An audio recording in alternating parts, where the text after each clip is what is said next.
E vamos lá. Eu vou mudar um pouquinho a ordem do que está ali no apunte, mas só para ficar mais entendível, porque no apunte eu deixei para vocês um repasso de TAC de mediastino, né, para na hora que vocês estiverem estudando cardiomegalia, vocês voltarem a fazer um repassinho de TAC de mediastino, que a gente não vou repetir nível a nível, porque vocês viram isso na semana passada. Mas, vamos lá. Cardiomegalia. O bom dessa aula é que serve muito para medicina interna também, então é uma aula boa. Cardiomegalia, né? Aumento do tamanho do coração. Literal, cardiomegalia, coração aumentou. Como eu sei que o paciente tem uma cardiomegalia? Qual o primeiro estudo eu vou realizar e vou suspeitar de uma cardiomegalia?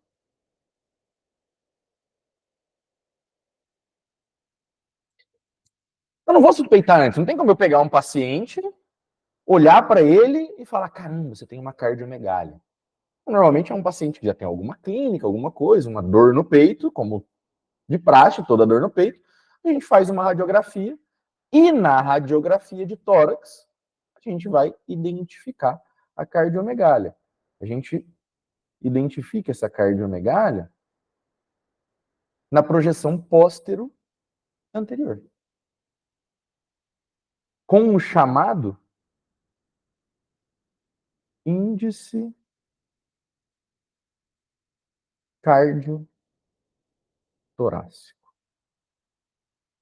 Tá? Então, chegou alguém na guarda para vocês, dor no peito, fez a radiografia, olhei ali a radiografia, vocês vão pensar, putz, o coração pode estar aumentado ou não. Vai fazer o índice cardiotorácico. O que seria isso, né? Como que eu faço o índice cardiotorácico? Então, eu tenho aqui coração na radiografia. E o que eu vou pegar? Aqui a coluna, né? Eu vou pegar, basicamente, eu vou medir o coração, mas como que faz a fórmula correta, né? Da coluna, eu meço o tamanho. É literalmente medir, gente. Vai pegar a radiografia, vai pegar uma régua e vai colocar lá que tem 3 centímetros. Tá? Isso aqui é A. Vai pegar o lado esquerdo, sempre o lado maior, né? Que seria a ponta do ventrículo esquerdo. Isso é B. E depois vai pegar de uma costela a outra toda a circunferência torácica. Isso aqui é C. Vai medir. Ah, aqui tá. Aqui tem 5, aqui tem 3, aqui tem 10. E vai somar A mais B e dividir por C. Tá? Então, vamos por assim, aqui deu 3, aqui deu 5, então vai dar 8, e aqui deu 25. Não, 25 não, porque... tem que ser um valor grande. Vai 24, para dar um valor 24. Então vai dar 8 dividido por 24, em centímetros mesmo, com uma régua vocês fazem isso. 8 dividido por 24 deu 0,33. 0,33. Isso tá ok. Essa divisão, para ser normal, ela tem que ser menor a 0,5. Se der maior a 0,5, cardiomegalia. Tá? O que significa que deu maior a 0,5? Significa que o coração está ocupando mais da metade do diâmetro do tórax. Na vida, lá na hora da placa, vocês não vão fazer isso, cara. Chegou alguém na guarda, o que vocês vão fazer? Vocês vão colocar a mão e vai falar assim, numa ponta ou outra do coração, e vai falar, cabe 2 vezes aqui dentro do tórax?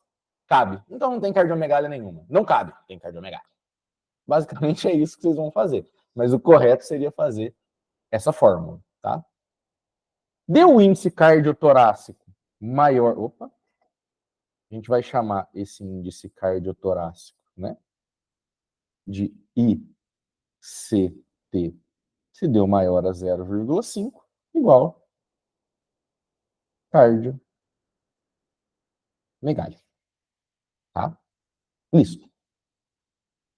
Pensei em cardiomegalia, isso aqui vai para a hora da prova de vocês, porque muitas vezes vocês não vão, ainda mais se for choice, vocês não vão ter um choice escrito cardiomegalia. Acho que não. Se tiver, show, ponto. Mas muito provavelmente vai ter uma causa.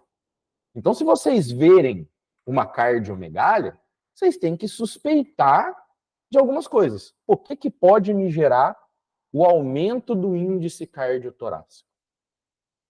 Tá? E existem várias patologias que podem gerar isso. Primeiro, as insuficiências cardíacas. O paciente pode estar com uma insuficiência cardíaca. O coração vai estar aumentado, uma sobrecarga de pressão, uma sobrecarga de volume. Segundo,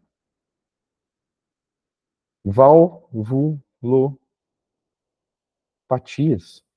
Como a gente já viu interno, vocês viram agora, imagina o paciente ter uma insuficiência aórtica, o sangue começar a voltar, o coração vai aumentar, uma sobrecarga de volume. Tá?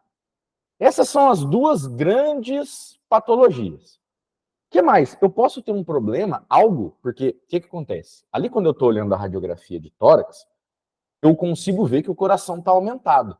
Mas eu não sei se um problema é no coração ou se o problema é no pericárdio. Por exemplo, pode estar tendo um derrame pericárdico, líquido nesse pericárdio. Porque eu não vou conseguir ver, eu não consigo, eu olho ali, o coração está aumentado, mas está aumentado porque o miocárdio está aumentado ou está aumentado porque tem líquido no coração? Não sei. Aí eu vou precisar de um ataque, tá? A gente já vai ver. Aí eu preciso de um ataque. De uma ressonância, eu poderia ver também. Enfim. Mas poderia ser um derrame pericárdico. Esse é o 3, né? Coloquei 2 de novo, mas é a terceira causa. E a quarta causa, que é mais rara, já aviso a vocês, isso acontece mais na cronicidade, não tanto quando é patologia aguda, mas pode também gerar cardiomegália, é o TEP, o tromboembolismo pulmonar. E a gente já vai ver, tá? Cardiomegália. Então, essas são todas as causas, assim, as principais causas de cardiomegália. Atento no choice, porque às vezes vocês megália, então TEP, sobretudo, crônico, tá? Só para a gente deixar aqui. A gente vai ver depois o porquê. Porque o TEP crônico, o que ele faz é uma sobrecarga no coração direito, então o ventrículo direito vai crescer. O TEP agudo já não, o paciente tem falta de ar, vai morrer antes disso. Mas enfim. Ah, Islã, eu já sei que o coração está aumentado. Ou que tem líquido no pericárdio. Mas vamos supor que o coração esteja aumentado. Qualquer cavidade pode aumentar e gerar uma cardiomegália, tá? Quando eu falar cardiomegália, não quer dizer que é o ventrículo esquerdo que está aumentado. Cardiomegália é que o índice cardiotorácico, ou seja, o coração aumentou de tamanho. Pode ser a aurícula direita, pode ser a aurícula esquerda, pode ser ventrículo direito, pode ser ventrículo esquerdo, pode ser qualquer cavidade, tá? Desde que dê o índice cardiotorácico aumentado. Mas eu descobri que o paciente tem uma cardiomegália, o que eu vou ter que fazer? Fiz a radiografia de tórax, deu cardiomegália. O que eu tenho que fazer? Bem, junto com a clínica, eu vou fazer outros estudos, e nesses outros estudos vai me ajudar a buscar a causa. Então, a partir do que eu tenho uma cardiomegália, o que eu tenho que buscar é a causa. O que está levando essa cardiomegália? Porque lá na hora do choice, vai escrever, vai estar lá TEP, vai estar lá insuficiência aórtica, insuficiência mitral, sei lá, vai estar alguma coisa. Porém, na clínica, que você tem que buscar a causa. Então, isso aqui também serve para interna, porque interna vocês vão ter imagens, tá? Então, vamos lá. Quais são os grandes estudos, né? Óbvio, o primeiro que se faz para diagnosticar é a radiografia de tórax, tá? O diagnóstico, o grande diagnóstico é feito em PA, porém, se eu ver ela de perfil esquerdo, também vou ver o coração pode estar aumentado, enfim, a gente vai dar uma olhada. Outro estudo que eu posso fazer, TAC de tórax, porque vocês viram tomografia de mediastino na semana passada. Você não vai, eu não vou fazendo e vou vendo os cortes de céfalo caudal por todo o tórax, Então eu vou ver lá a nível do cajado aórtico, a nível do pescoço, a nível do cajado aórtico, a nível do cajado da pulmonar, coração, coração superior, coração médio, coração inferior, cúpulas. Então eu vou ver o coração também. Então eu consigo ver o índice cardiotorácico aumentado e me ajuda a ver a causa. Porque ali, se eu fizer com contraste, eu posso ver um problema arterial, um problema nas paredes, certo? Importante ataque. O que mais? Existe uma ataque específica para cardio, raríssima que faça, que é a cardiotaque. É literalmente pegar um ataque, literal, ver o coração em 3D, cardiotaque. Posso fazer, e é importante, um ecocardiograma. Um ecocardiograma, nunca esqueçam, que é o gold standard para valvulopatias. É ali que eu vou ver se a válvula está com insuficiência, se está estenosada, se eu tenho uma outra válvula. Tá? Eu vou até mostrar uma válvula para vocês. Ontem o Everton, companheiro de vocês, me perguntou como que via uma válvula unicúspide no ecocardiograma. Eu mostrei para ele, até peguei a imagem para colocar aqui. Depois a gente vai ver. O que mais que eu posso fazer importante? Uma ressonância magnética. Ressonância magnética, ela não vai aportar assim. O que acontece? A diferença da ressonância para ataque é que na ressonância eu posso ver fibrose, eu posso ver infarto dentro da parede. Não se usa tanto a ressonância, é um exame mais caro. Muitas vezes o paciente chega numa emergência com dor de tórax, não dá para fazer uma ressonância, mas, sobretudo, numa suspeita de fibrose, por exemplo, pericárdio, uma pericardite crônica, um infarto passado, a ressonância me aportaria que eu conseguiria ver, tá? E por último, a medicina nuclear.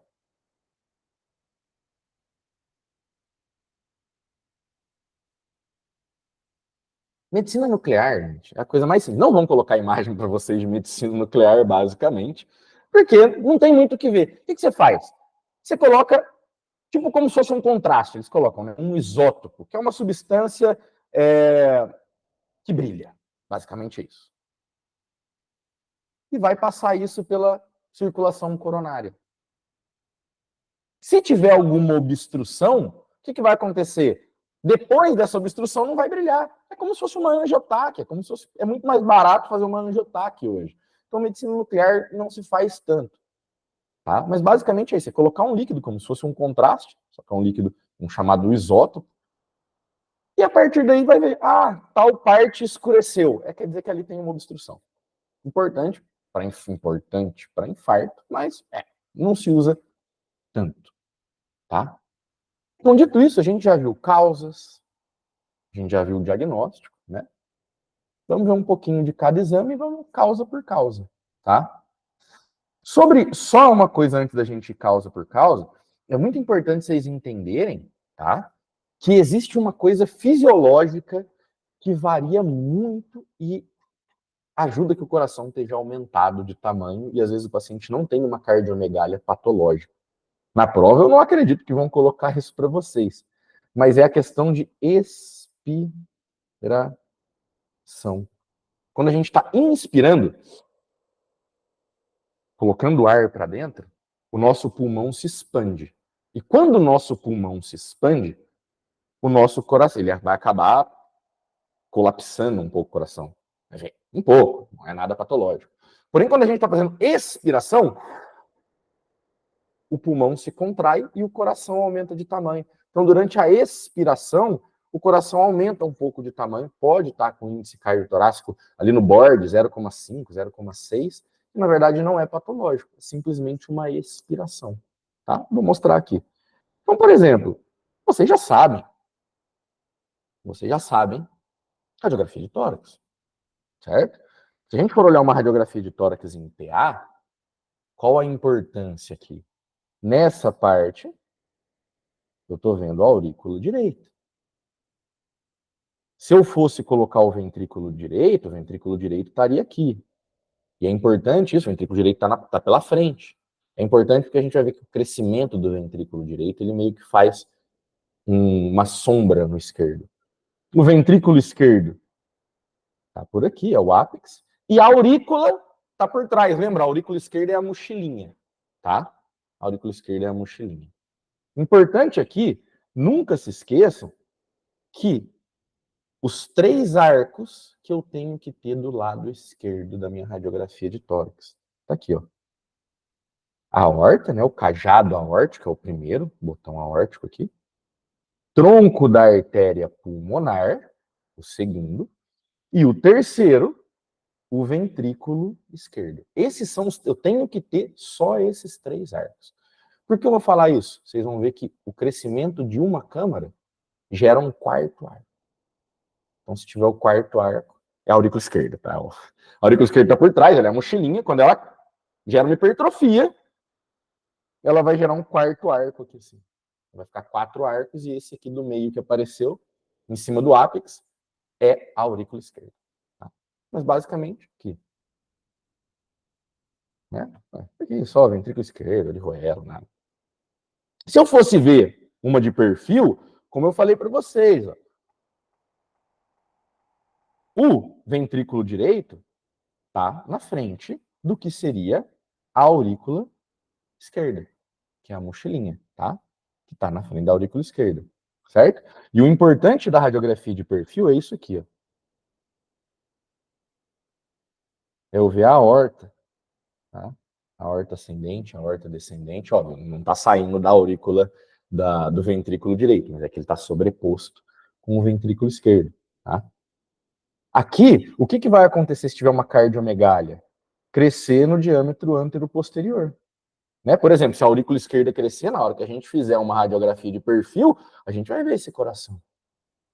Se o ventrículo direito crescer, provavelmente, a gente vai ver que isso aqui vai se tapar, ó, essa sombra, esse espaço entre o esternão e o ventrículo direito. Tá? Com a outra, com a aurícula direita, com o ventrículo esquerdo, é um pouco mais difícil. Dependendo do crescimento do ventrículo esquerdo, também aumenta o diâmetro antero-posterior. Mas é um pouco mais difícil. A gente vai ver, tá? Mas é mais importante para isso, o ventrículo direito e a aurícula esquerda. Certo? Ataque, aquilo que vocês já viram, né? E aqui é o que eu queria trazer, que é o ecocardiograma, tá? No ecocardiograma, esse é um ecocardiograma básico, é esse aqui, um ecocardiograma básico, onde o que eu estou vendo aqui são as 4 cavidades. E são as 4 cavidades, quando vocês veem no ecocardiograma assim, do mesmo jeito que a gente desenha o coração. Aurícula direita, ventrículo direito, aurícula esquerda, ventrículo esquerdo. Então tá aqui, ó. Aurícula direita, ventrículo direito, aurícula esquerda, ventrículo esquerdo. Não dá para vocês garantirem a posição de cada cavidade, porque é um eco. O operador vai mudando. Então vai ter horários que vai mexer a imagem. Vocês não vão ter que supor, relaxa, isso tem. Mas isso é o eco básico. Se eu estou falando que aqui é a aurícula direita, que é o ventrículo direito, isso aqui é a tricúspide. Isso aqui é a mitral. Então, olha só, eu estou vendo as válvulas. Por isso que para diagnóstico de valvulopatias, aqui está ótimo. Se eu virar ele um pouco, eu posso ver a aórtica, consigo ver a pulmonar, tá? Então, por exemplo, olha isso aqui. Opa, o ecocardiograma está virado. Vocês estão vendo que eu tenho? Isso aqui é a parede de uma cavidade. Isso aqui é uma válvula unicúspide aberta.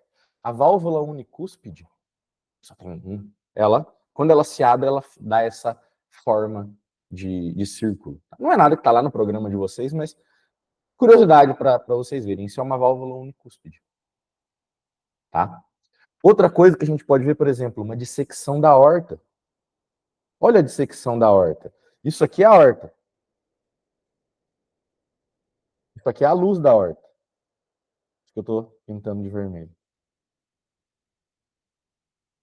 Isso de verde é uma luz falsa. Isso aqui é uma paredezinha, porque foi dissecado.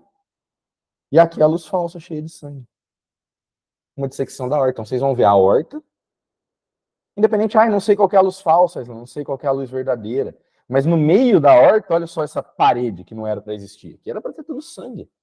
Olha como um ecocardio é importante. Tá? Então, no ecocardio eu consigo ver bem o funcionamento de válvula, consigo ver a aorta. Tá? Ressonância. Olha na ressonância magnética. Eu posso fazer ela com contraste, posso ver as cavidades. Ela não vai aportar muito em questão de cavidade, em questão de líquido, isso ela não vai aportar muito. Mas, por exemplo, olha essa diferença de parede aqui, ó, de densidade. Isso ela aporta. Na parede, isso aqui poderia ser muito bem uma isquêmia. Tá? Isso pode ser muito bem uma isquêmia. Então, o que me vai aportar a ressonância magnética são os problemas na parede, um infarto, como eu falei, uma fibrose, um rompimento de músculo. Tá? Posso ver também rompimento de cordas tendinosas, dá para pegar. Tá? No acrocardia é melhor, mas enfim. Só para vocês entenderem que não se usa tanto, não é o que vai colocar na prova, mas poderia se utilizar, tá? Na ressonância. Índice cardiotorácico, como eu falei para vocês. E olha isso aqui. Isso eu queria falar. Estão vendo que esse é o mesmo paciente, mesmo coração. Isso aqui o paciente está em inspiração. Olha o diâmetro. Esse aqui o paciente está em expiração. Olha o diâmetro como aumentou. Tá? Olha outro. Isso aqui o paciente está em inspiração. Olha o paciente em expiração. Olha como aumentou o diâmetro. Então, super importante. Dito isso, dito os exames que a gente vai ver, né, que a gente pode observar, o grande exame é a radiografia. Tá? O grande exame é a radiografia. Então, vamos entender um pouquinho como eu veria cada cavidade aumentada. A primeira cavidade que a gente vai ver é a aurícula direita. A aurícula direita é muito simples, lembra? Eu mostrei para vocês, a aurícula direita está para cá. Ó. A aurícula direita ela não tem esse tamanho. A aurícula direita vem aqui. Ó. Se a gente pegar lá o coração normal, né? A gente dá uma comparada. Olha só a aurícula direita, ela sai um pouquinho só. Agora olha essa. Olha o tanto que ela tá para fora, tá? Então, eu vejo muito bem crescimento de aurícula direita na projeção PA. Ela vai dilatar para o lado dela. Esse ângulo, né, esse signo aqui, eles chamam de signo de ombro. Parece um ombro desenvolvido, tá? Então, signo de ombro. Viu essa aurícula, esse ombro em cebola que todo mundo quer que vai para a academia? É o que parece a aurícula crescendo, porque ela já vai meio que se unir à vena cava superior aqui. Enfim, parece um ombro, tá? E é mais importante que se a gente visse ela em perfil, ela pode desplaçar o esôfago, tá? Mais para trás, ela pode empurrar o esôfago para trás. Igual não é tão comum fazer radiografia de perfil, mas poderia. Tá? Ventrículo direito. O ventrículo direito, ele tá para frente do ventrículo esquerdo. É muito melhor eu ver o diagnóstico de um crescimento de ventrículo direito na radiografia de perfil. Por quê? Porque o ventrículo, ele cresce para frente. E como eu falei para vocês, ó, ele apaga aquele espaço entre o esternon e o coração. Vocês vão pegar uma radiografia de perfil e vai estar isso aqui, ó, não tem separação entre o que é o esternon e o que é o coração, porque o ventrículo cresceu para frente. Tá? Se eu for pegar uma radiografia de perfil, eu vou ver essa sombra aqui, ó. Por quê? Porque eu tenho mais massa miocárdica agora. Se vocês forem ver uma radiografia normal,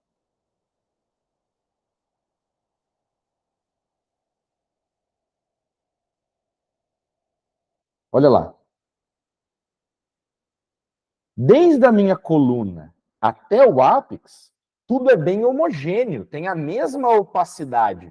Eu não tenho diferença de opacidade, como se fosse um signo da silhueta, por exemplo. Eu não tenho diferença de opacidades. Tudo é a mesma opacidade, é bem homogêneo. Quando eu tenho um sobrecrescimento do ventrículo direito, Essa parte do ventrículo direito, ela se sobrepõe, porque eu tenho mais massa miocárdica ali, então os raios demoram mais a passar. Então gera esse sombreado, parecendo que são duas coisas em projeções diferentes.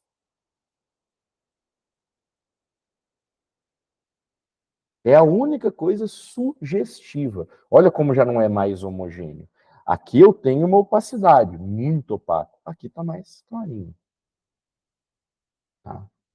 Mas o ideal para hipertrofias do ventrículo direito é a radiografia de perfil, porque daí eu vejo o crescimento dele para frente. Basicamente é isso.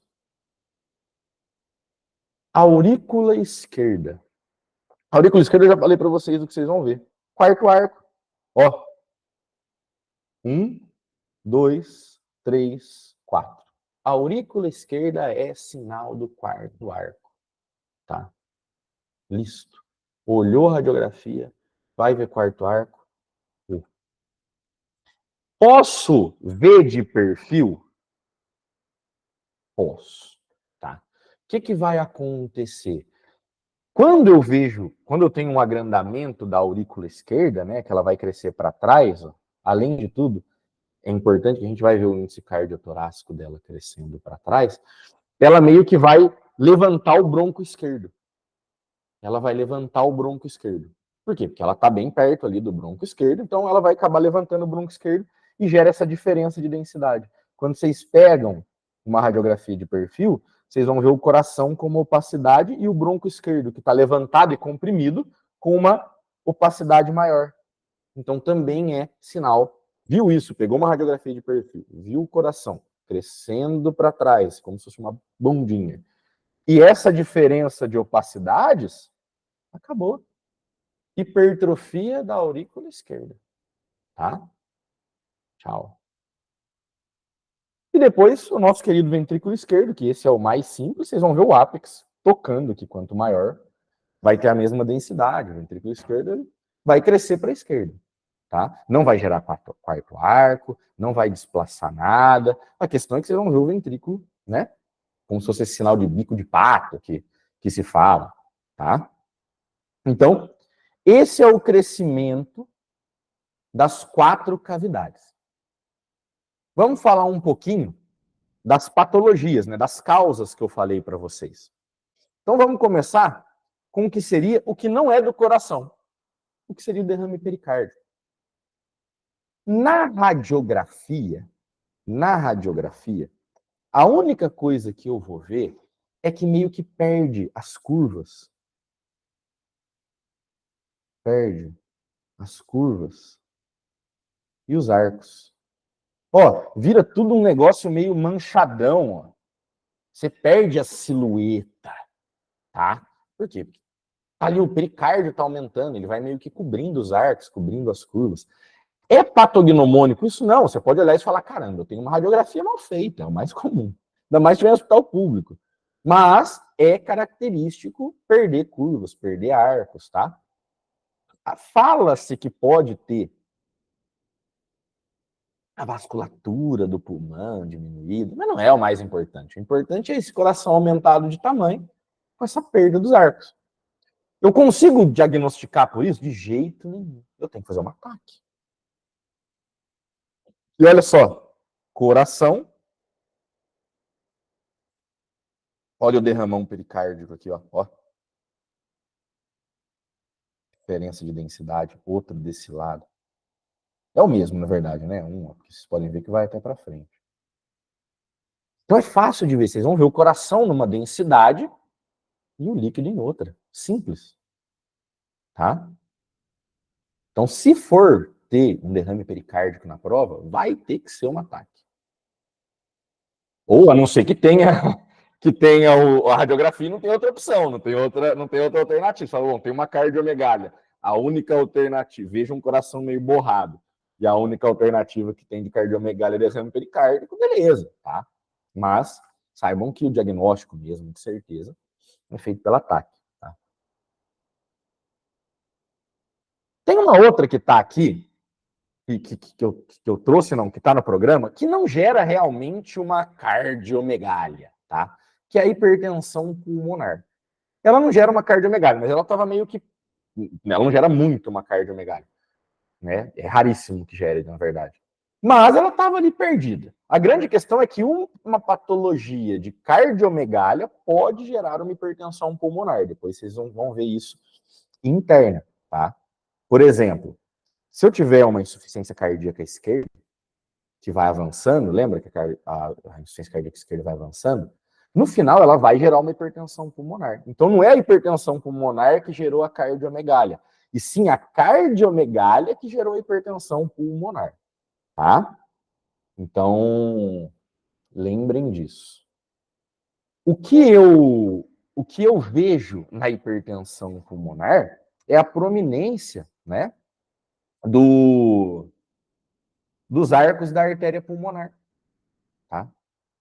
Então, eu vou ver os dois arcos pulmonares aumentados dos íons, né? Um grande arco pulmonar, que é o segundo aqui, ó, você pode ver, ele está super aumentado. E depois um sobrecrescimento do outro hilo pulmonar aqui. Então, isso é o importante, por quê? Porque o que é a hipertensão pulmonar? Aumento de pressão na artéria pulmonar. Então, vocês vão ver esses dois arcos aí. Acabou. Tá?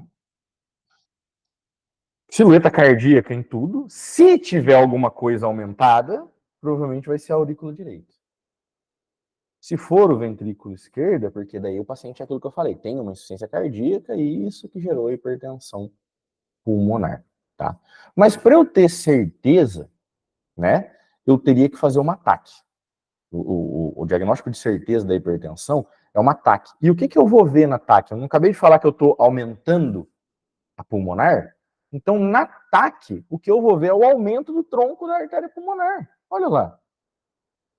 Olha só o tamanho da artéria pulmonar dilatada. A artéria pulmonar é no máximo do mesmo tamanho da aorta. Mas normalmente ele é um pouco menor que a aorta. Tá? Mas eu vou ver esse aumento, esse grande tamanho do tronco da aorta.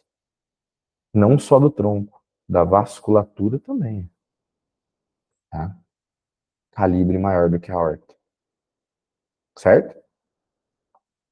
Bem, hipertensão pulmonar? Não. Vamos às valvulopatias, que essas sim podem gerar cardiomegalia. Eu tenho 4 valvulopatias, na verdade são 8, mas as principais são as valvulopatias esquerdas, certo? Lembrem-se que as que geram cardiomegalia, ou seja, as que geram aumento do índice cardiotorácico, são as insuficiências. Seja ela aórtica, ou seja ela mitral. Que é fácil pensar que os grandes índices cardiotorácicos, as grandes cardiomegalias são as insuficiências. Por quê? As válvulas não fecham. Então, toda hora o ventrículo vai estar lá cheião de coração. A gente pode ter aumento de cavidades nas outras. Por exemplo, na estenose mitral, a gente vai ver agora, é óbvio que a gente vai ter um crescimento da aurícula esquerda, que a mitral não vai abrir, o sangue vai acumular na aurícula esquerda, ela vai crescer. Mas não vai gerar uma grande cardiomegalia, vai gerar o quarto arco. Tá? Vamos ver cada um. Então, as que têm o índice cardiotorácico normal são as estenoses. Tá? Lembrando que a estenose mitral, sobretudo, ela pode gerar um aumento aí do quarto. A estenose aórtica, ela pode gerar um pouquinho de cardiomegalia direto por conta do ventrículo esquerdo. Se vocês lembrarem lá de interna, vocês vão ver que até é literalmente essa patologia. A gente falou que o ventrículo pode crescer em formato de bico de pato. Porém, também são anos e anos, é mais comum que não tenha. Tá? Vamos ver numa imagem, né? Como que a gente vê cada patologia. Então, olha lá. Insuficiência mitral. A válvula mitral não fecha mais. O que eu vou ver? Aumento do ventrículo esquerdo e aumento da aurícula esquerda. Vai estar os dois aumentados. Então eu vou ter, olha o ventrículo esquerdo crescendo e olha o quarto arco, ó. 1, 2, 3, 4. Olha o quarto arco, que é esse aqui, né? Perdão. Sempre é o na frente do ápex. Então, eu tenho tanto a aurícula quanto o ventrículo aumentado de tamanho. Certo? Importante para vocês poderem supor que é uma insuficiência mitral, é isso. Tá? Exatamente porque a mitral não fecha, o sangue vai para o ventrículo, volta para a aurícula. Vai para o ventrículo, volta para a aurícula. Vai para o ventrículo, volta para a aurícula, cresce os dois. Certo? Quanto maior o coração, pior a patologia. Certo? A cardiomegalia é literalmente o fator de pior pronóstico, porque isso mostra o quanto de sangue ou quão destruída está a minha válvula. Certo? Próximo. Na insuficiência aórtica. O que eu vou ver na insuficiência aórtica? Aumento do ventrículo esquerdo. O ventrículo esquerdo vai crescer. Tá? Além de tudo, do ventrículo esquerdo, pode ter uma elongação da aorta aqui, ó. A aorta vai estar também aumentada. Pode ter, não é o mais comum, mas pode ter. Tá? Então, na insuficiência aórtica, o que eu tenho é o aumento do ventrículo esquerdo, porque toda hora a aorta joga para a aorta, volta para o ventrículo. Sobrecarga de volume, aumento de volume. Depois a gente vai ver que gera insuficiência cardíaca. E, junto com isso, pode ter o crescimento da aorta. Tá? Esse crescimento da aorta ele é muito comum na estenose aórtica. Porém, pode ter na insuficiência também. Mas o que vai ter sim ou sim na insuficiência é o crescimento do ventrículo esquerdo. Então, atentos lá na hora da prova. Se tiver o crescimento do ventrículo esquerdo junto com a aorta, insuficiência. Se tiver só o ventrículo esquerdo, insuficiência também. Só que se tiver só a aorta, aí é estenose. Tá? Enfim. Estenose mitral, o que eu falei para vocês. O que vai ter na estenose mitral é só o quarto arco.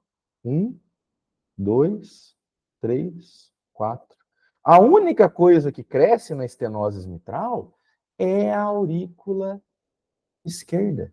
Não tem outra, tá? O que pode gerar uma estenose mitral? Ela é a que mais rápido gera uma insuficiência cardíaca direita.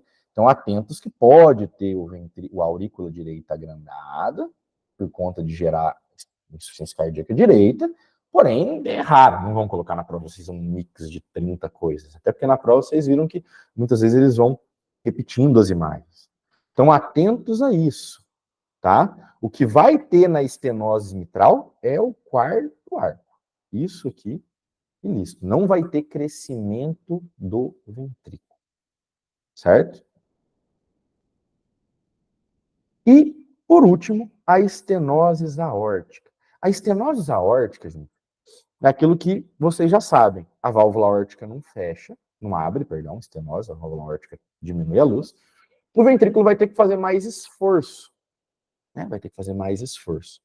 Se o ventrículo vai ter que fazer mais esforço, ele tem um aumento de pressão, que gera uma hipertrofia de tipo o quê? Concêntrica. Então, muitas vezes, como o ventrículo está crescendo para dentro, né, concêntrica, muitas vezes não vai ter um aumento do índice cardiotorácico, a grande maioria não vai ter. Quando tem, é isso aqui, ó, cresce um pouquinho para baixo, que é o famoso bico de pato. Porém, o que sim ou sim tem é a dilatação da aorta, tá? A dilatação da aorta. Aqui, ó. A aorta ascendente dilata. A descendente não. A ascendente, tá? Dilatação da aorta ascendente. Isso sim ou sim vai ter. Certo? Essa elongação. Por quê? Porque o ventrículo vai jogar um pouquinho de sangue e a aorta ascendente vai acumular, vai ficar acumulando esse sangue, porque o ventrículo não tem força para ficar expulsando, expulsando, expulsando. Então, o sangue vai meio que se acumular na aorta ascendente e gera sim ou sim esse aumento, esse agrandamento da aorta ascendente, tá? Coisa que na insuficiência pode não ter, tá? Isso é importante. E chegando no meio para o final. Insuficiência cardíaca. A insuficiência cardíaca, ela pode apresentar um monte de coisa, e de acordo com a sua severidade. A gente divide a insuficiência cardíaca em 3 graus. 1, 2, 3. No grau 1, que é o mais leve, estágio 1, que é o mais leve, o que eu vou ter é cardiomegália e redistribuição do fluxo.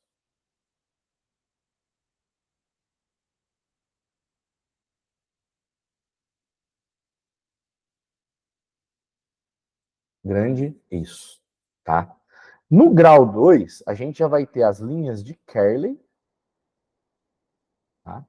E o aumento do pedículo vascular.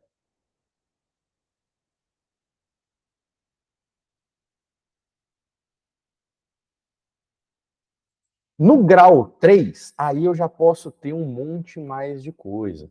Aí eu já posso ter derrame pleural,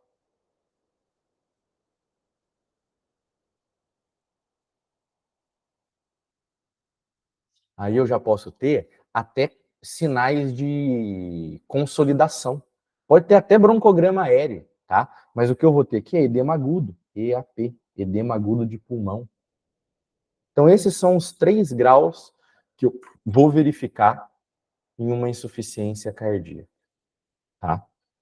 Quando eu falo da cardiomegalia, não tem nem mais o que falar, a redistribuição do fluxo é isso aqui, ó. Essa dilatação dos vasos próximos ao hilo pulmonar. Isso é a redistribuição do fluxo, tá? E o pedículo vascular também pode aumentar um pouco. Vamos lá. Linhas de Kerley. Duvido que coloquem muito linhas de Kerley para vocês, mas veja bem, são essas linhas aqui que aparecem na horizontal, na vertical, perdão, que é a linha B. E essas linhas são o quê? Engrossamento. Engrossamento dos septos, tá? Isso é sinal de congestão.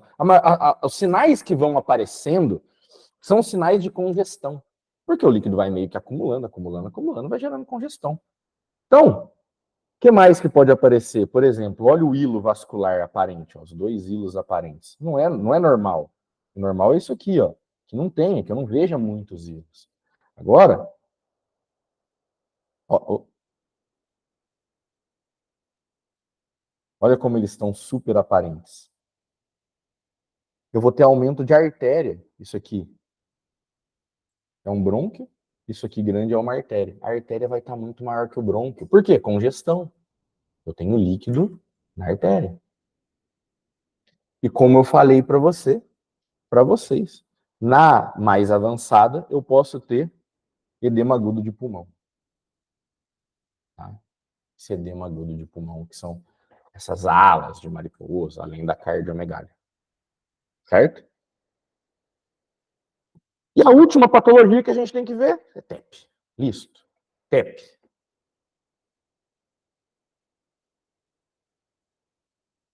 Vamos voltar um pouquinho só para falar sobre TEP. Tromboembolismo pulmonar. Pode ser agudo ou crônico, mas não vem ao caso agora.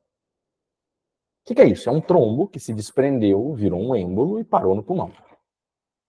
Mais comum, mulheres dos membros inferiores, certo? Mulheres têm um monte de fator de risco para TEP.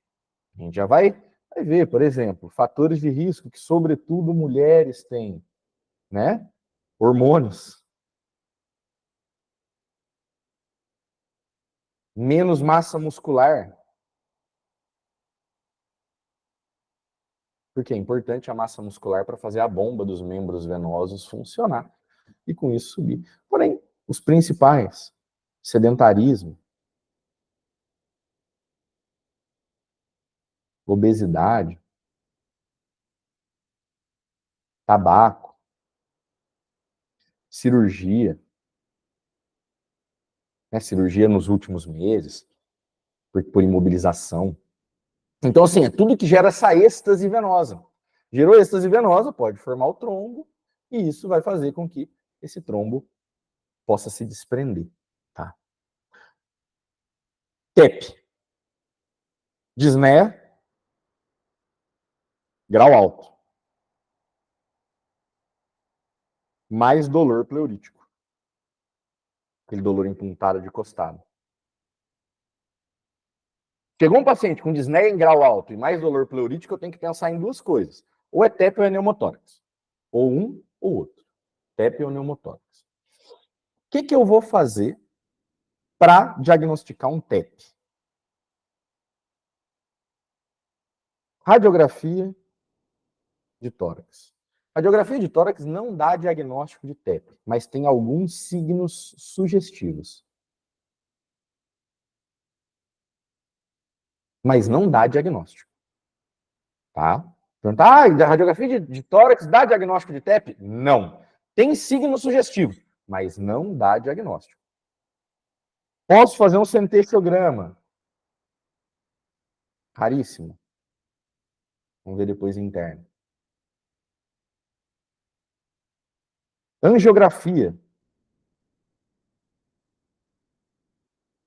Gold standard. Cai muito isso, gold standard. Qual é o gold standard de TEP? Angiografia. E por que, apesar de ser o gold standard, não se realiza? É raro se realizar, tá? Por quê? Porque ele tem 0,5% de mortalidade. Então, a cada 200 pessoas, uma morre por uma angiografia. Certo? Então, por isso, não se faz. O exame de eleição, que é o que se faz muito, é a angioTAC. Tomografia computadorizada, com contraste, e eu consigo ver como que estão os vasos. Esse é o exame de eleição. Tá? Na radiografia, o que eu posso ver? Né? Cadê? Na radiografia, o que eu posso ver? São 3 signos. Tá? O primeiro signo, que é o joroba de Hampton, olha a importância disso. Ele corresponde a um infarto do pulmão. Por que é um infarto do pulmão? Parou o trombo ali, gerou um infarto isquêmico. É óbvio isso. E vai gerar essa opacidade cuneiforme. Importante isso, que seja cuneiforme. Os infartos pulmonares são cuneiformes. Só que isso aqui parece muito o quê? Uma atelectásia. Lembra que a atelectásia também era uma opacidade cuneiforme? Como que eu diagnostico, como que eu diferencio para falar isso é uma joroba de Hampton, um signo de joroba de Hampton, e não é uma atelectásia? Simples. A joroba de Hampton é heterogênea.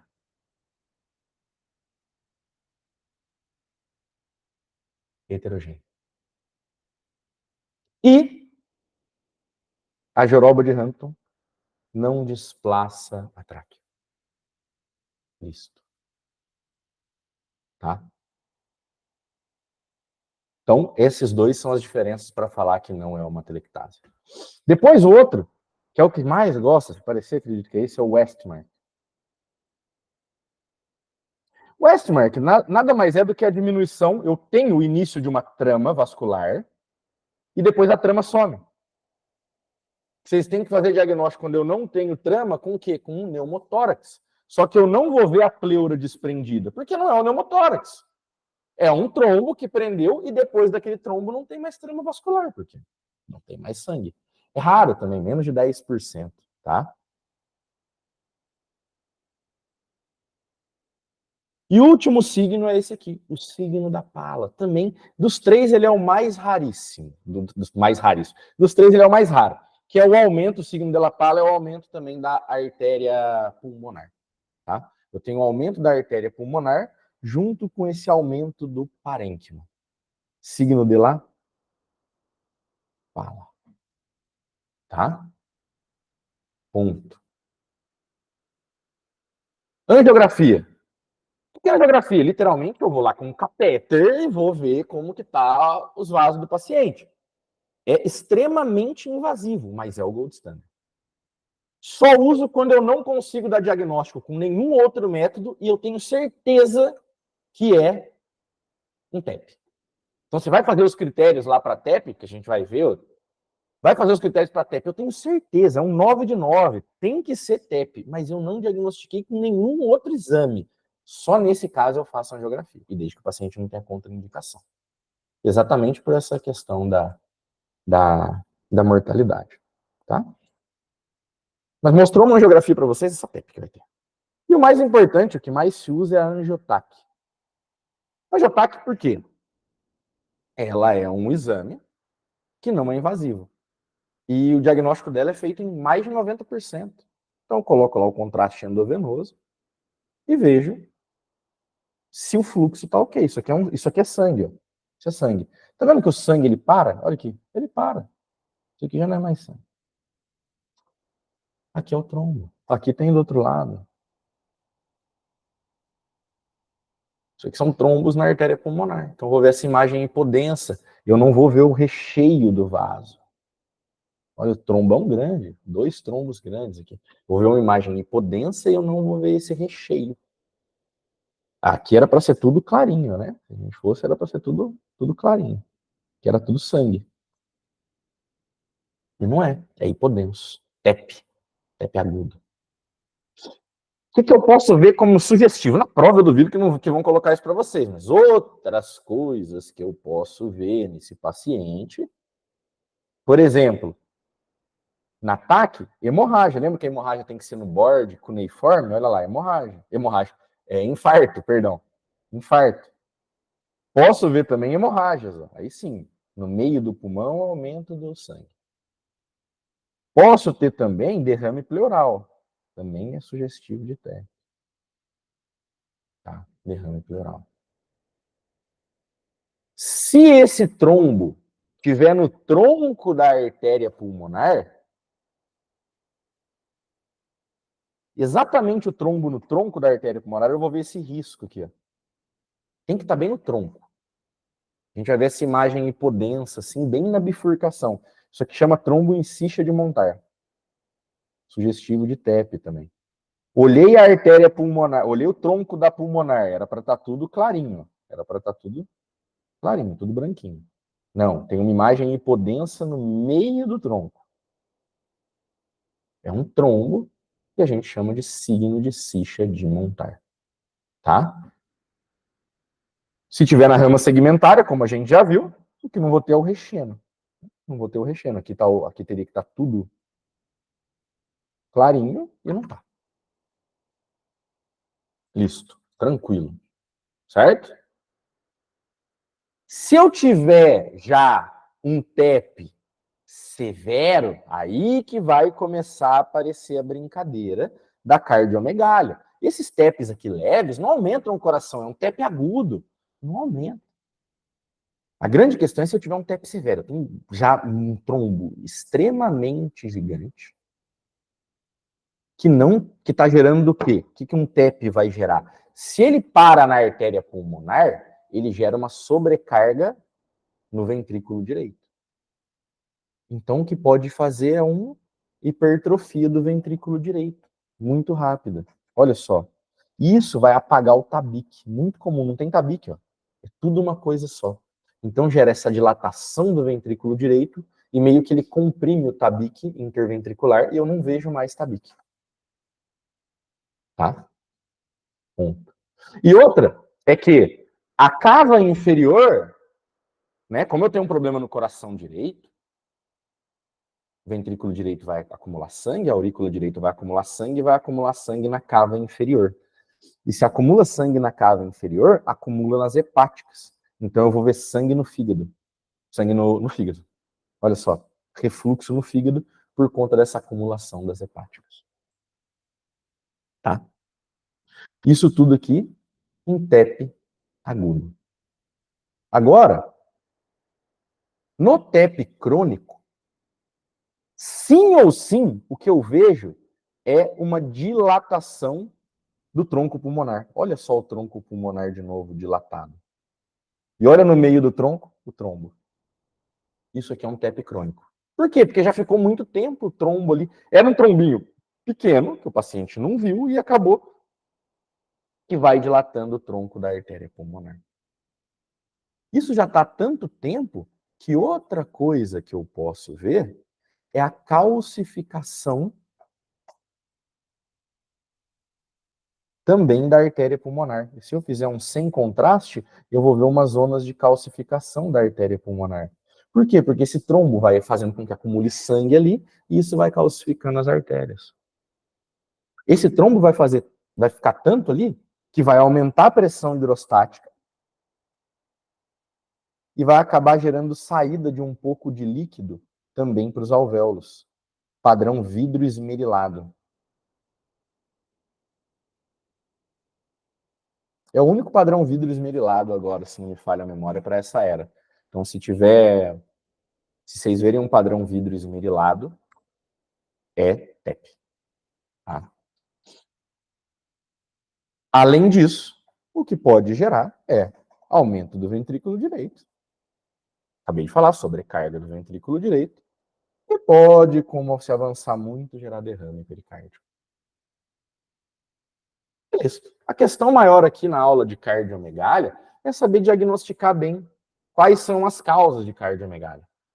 E não é uma coisa das mais complicadas. É ver as imagens e tudo, e ver. Aí no aponte eu deixei uma repassão de mediastino também, com mais imagens do que tem aqui, mas basicamente vocês aprenderem a diagnosticar. Tá? Eu vou falar com o Henrico para ver se na semana que vem, ou na outra, quando a gente acabar mediastino e entrar em sistema ósseo, a gente já sobe uns choices lá para vocês, lá na plataforma mesmo, para vocês já irem treinando imagens, já irem repassando para essa era. Tá? Alguma dúvida, Bianca?